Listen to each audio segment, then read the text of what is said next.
Angekubelele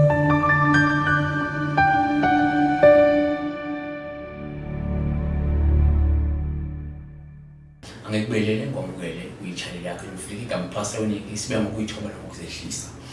Sokukhuluma ngamaphupho amabili amathathu. uNkulunkulu ekulonde, uNkulunkulu ekubusise wherever you are ubukele lo mfanekiso. Uthami wakamhlongo la uthi sawubona phasa ngikupheke ngihamba ke nomunye umama kungathi ngisiphume esikoleni uphethe ukhala bag kungathi ke uyamsinda ngathi akalethe ngimphathele ngamphathela sahamba.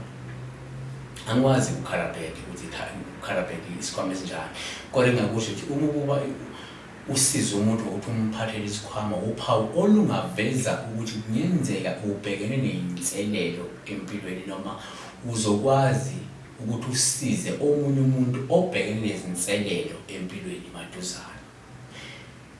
Kanti futhi uma uphupha la usiza umuntu ukuthi umphathele isikhwama uphawu kwesinye isikhathi oluvame ukuthi lusho ukuthi uthwele inkinga zomunye umuntu wena noma ke uzosiza omunye umuntu ngokumthwalela ke inkinga zakhe.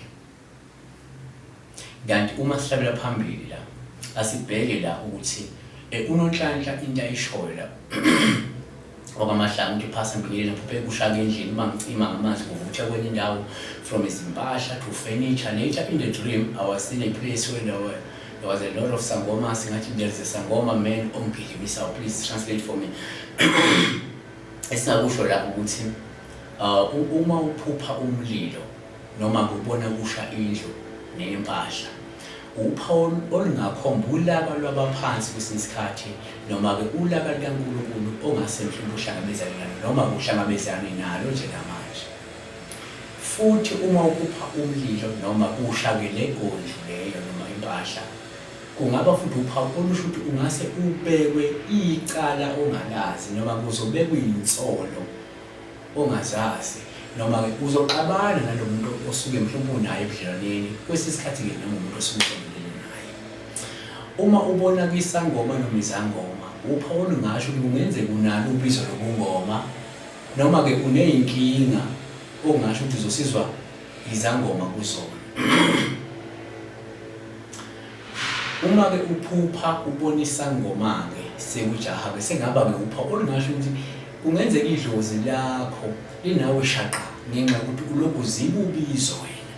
Kepha kuma kuleso sangoma leso uyasazi futhi lesiqosha ngesikhali noma ke sikujaha nenhloso yokulimaza kungasho ukuthi lesizama ukugadla empilweni.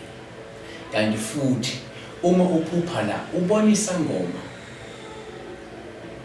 noma ke sikujaha uphawu lingaphinde lubike ukuthi kungenzeka ubhekene noma ungase ubhekane nezinye zeyinkinga ongase kudinga ukuthi mhlawumbe uyixazulule ngokusheshsha.